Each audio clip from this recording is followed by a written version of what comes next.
Assalomu alaykum bolalar, срочный ish bor. Frontalniy pogrushka KAMAZga 5 ta водитель kerak. Ular hammasi hozir keyin MTZga odam kerak bo'ladi. Срочный videoni ko'ramiz oxirigacha va do'stlarga tarqatamiz. Срочный odam kerak. Demak, ish haqida batafsil. Birinchi o'rinda hozirda o'zida mana bugun kechga, bugun xudo xolasa 19-dekabr kechqurunga va ertalabki smenaga frontalniy pogrushka 650 rubldan pul beradi, 11 soat qo'yib beradi. Bu o'zi 7000 dan tepa bo'ladigan pul. 7gida 7200 shunaqa pul bo'lar ekan. Nomerini описаниеda qoldiraman hammasini. Ikkinchisi, navbatdagi akamizga xudo xolasa provasini olib beryapmiz. Aka, ikki og'izga mana provayiz. Rahmat sizga kattagan.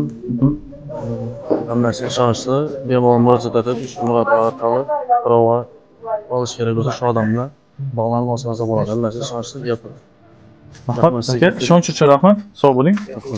Keyingisi traktorga ish bor. Ish Moskvada 100 ming rubl, emas 99 ming rubl oylik. Oklad, hamma hujjatlar joyida bo'lishi kerak. Shunaqa ko'p mas deyapti. Ofisial ishga olar ekanmiz traktorni. Undan keyin masalaga ish bor. Oyligi 130 mingdan o'zi boshlanar ekan. O'zbek program ishga oladi ekan. 5 ta водитель kerak ekan. U ham срочный. O'rtoqlar, hammasi bugun ishlar срочный. Tezroq telefon qilamiz, nomerlarni ofisialda qoldiramiz. Nomerlarni topolmaydiganlar uchun ofisialda qayerda desangizlar, video tagida ish bor. Esengi fuqarolar uchun deb yozib qo'yaman. O'sha ustiga bitta bosasiz, like bosasiz, undan keyin ko'rinadi va do'stlarga yuborasiz. Obuna bo'lmaganlar bo'lsa, срочно obuna bo'lib qo'ying. Rahmat.